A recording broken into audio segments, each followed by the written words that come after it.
Entenda como a construção de uma usina de dessalinização no Ceará pode deixar o Brasil inteiro sem internet. Este é o Visão Libertária, sua fonte de informações descentralizadas e distribuídas. As tecnologias têm avançado com grande velocidade nos últimos tempos. Porém, por mais que expressões como dados na nuvem e Wi-Fi sejam mais do que populares, a maioria dos dados de internet são mesmo transmitidos entre os diversos países por meios físicos, os famosos cabos de fibra ótica. São mais de 360 cabos espalhados ao redor do mundo, totalizando mais de 800 mil quilômetros de linhas de transmissão. Esses enormes cabos atravessam os oceanos, principalmente o Atlântico, para ligar os diversos continentes. Por mais rudimentar que a conexão entre países tão distantes por meio de simples cabos possa parecer, a verdade é que esse método tem muitas vantagens em relação às outras opções. Por meio das linhas de fibra ótica, mais dados podem ser transmitidos em altíssimas velocidades, próximas às da luz. Ou seja, as informações podem circular no planeta com um atraso quase desprezível. Além disso, esse meio de transmissão de dados é mais barato, mais estável e também mais seguro, o que é incrível, já que estamos falando de cabos submersos na água salgada. Isso pelo menos até os políticos entrarem em cena. Poucos exemplos ilustram tão claramente o problema da intervenção estatal quanto o caso da Praia do Futuro, em Fortaleza, evidenciando questões como a transmissão de dados por cabos de fibra ótica. Essa localidade brasileira foi escolhida como ponto de chegada dos cabos de internet vindos da Europa, justamente por ser o ponto mais próximo do velho continente. Após chegar à Praia do Futuro, outros cabos são distribuídos para o restante do Brasil e também para partes da América Latina. Ou seja, se algo der ruim ali, então todo o subcontinente sul-americano corre o risco de ficar sem internet ou com acesso muito lento. Até aí, tudo bem. O grande problema começou quando a Companhia de Água e Esgoto do Ceará, CAGES, resolveu iniciar estudos para construir uma usina para tornar a água do mar potável, com vistas a fornecer água para o Ceará.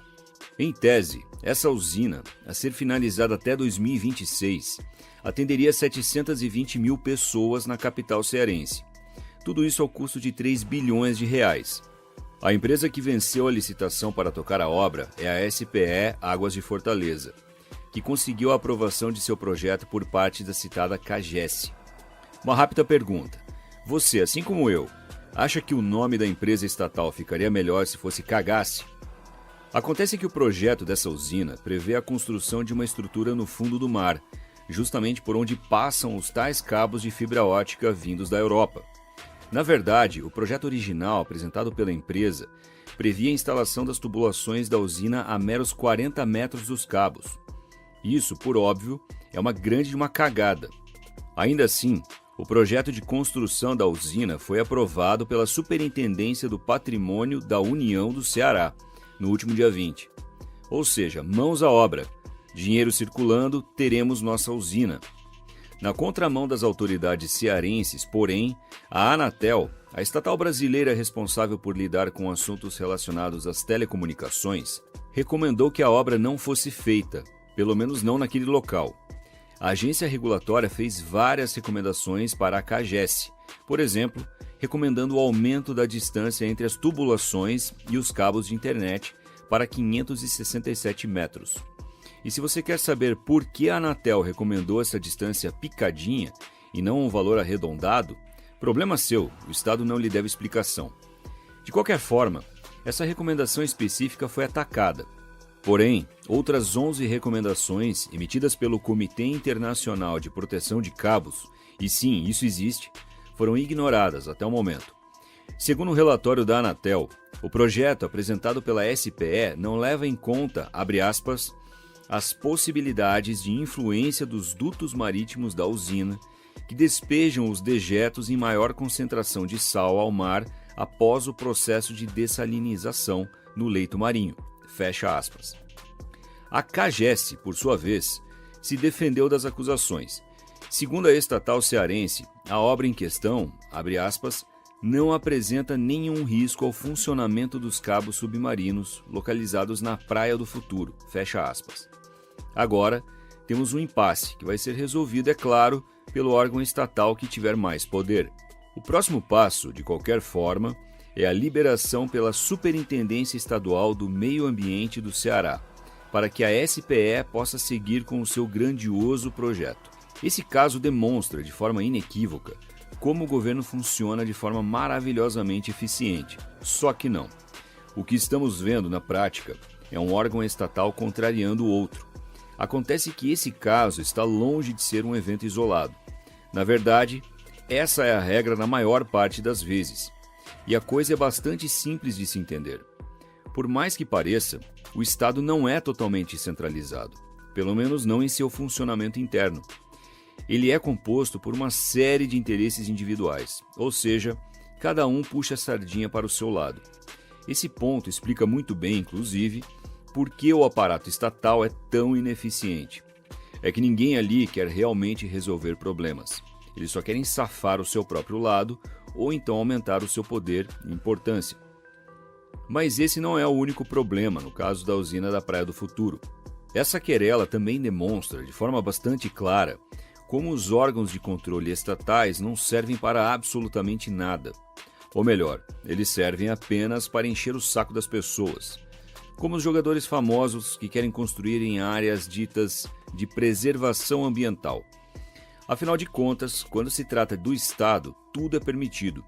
Lembre-se que, durante o segundo mandato do Lula, o Molusco quis construir a famigerada usina de Belo Monte. Naquela época, o IBAMA se posicionou contra a construção dessa obra megalomaníaca, brecando seu licenciamento. Contudo, bastou ao Lula trocar o presidente do órgão para a licença ser finalmente concedida. O fato é que, embora a ineficiência estatal e a inutilidade dos órgãos públicos de controle sejam evidentes, o caso da Praia do Futuro tem o sério potencial de prejudicar a vida de muita gente. Afinal de contas, estamos falando de uma obra pública que não vai contar apenas com os típicos problemas estatais, ineficiência, corrupção e inviabilidade econômica. Estamos falando, nesse caso, do fornecimento de internet em si, fundamental para a vida de todos nós na atualidade. Chega a ser desconcertante imaginar que o acesso à internet dos brasileiros e de tantos outros latino-americanos dependa das decisões tomadas por burocratas cearenses. Se a construção dessa usina e seu posterior funcionamento trouxerem algum problema para a transmissão da internet no Brasil, isso representará um grande prejuízo para todos nós. Afinal, todo tipo de empresa, desde escolas, hospitais, universidades, empresas de alimentos e entregas, até grandes corporações, precisam de internet. A economia iria praticamente parar, afetando a todos nós. Porém, se isso realmente vier a acontecer, quem é que vai pagar essa conta? Pois é, nesse caso, ninguém vai ser responsabilizado. Será tudo um mero acidente. Afinal de contas, estamos no Brasil.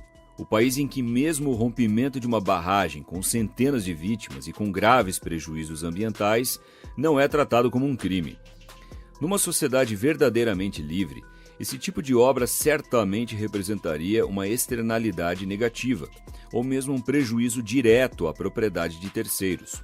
Nesse caso, uma possível indenização seria tão alta que, muito provavelmente, o risco envolvido não valeria a pena. O Estado, contudo, não precisa lidar com esse tipo de problema. Até mesmo porque, conforme anteriormente inferimos, ninguém será efetivamente responsabilizado pelos possíveis prejuízos causados por essa obra. Porém, políticos e burocratas só têm a ganhar nessa história, tanto em matéria do capital político quanto do capital econômico. Temos, mais uma vez, os piores incentivos possíveis sendo colocados em jogo. Não é possível, portanto, saber se a construção da usina de dessalinização na Praia do Futuro realmente será viável do ponto de vista econômico. E sequer é possível saber, inclusive, se essa construção será segura, do ponto de vista da transmissão de dados de internet. A única certeza que nós temos é que, até mesmo nesses aspectos, o Estado consegue ser ineficiente. Talvez, se os responsáveis por determinar o trajeto percorrido pelos cabos de fibra ótica conhecessem os políticos cearenses, eles tivessem escolhido outro ponto de chegada para esses importantes condutores. Agora, a internet do Brasil e de parte da América Latina está nas mãos desses supercompetentes burocratas estatais. Como diria o saudoso príncipe suíço, que Deus tenha misericórdia desta nação. Obrigado por sua audiência. Este artigo foi escrito por Quinta Essência, revisado por historiador libertário e narrado por Lorde Calígula. Escreva artigos você também. Acesse visãolibertaria.com. Se você gostou do vídeo, compartilhe em suas redes sociais. Caso deseje ser avisado de outros vídeos, inscreva-se no canal e depois clique no botão da campainha. Até a próxima!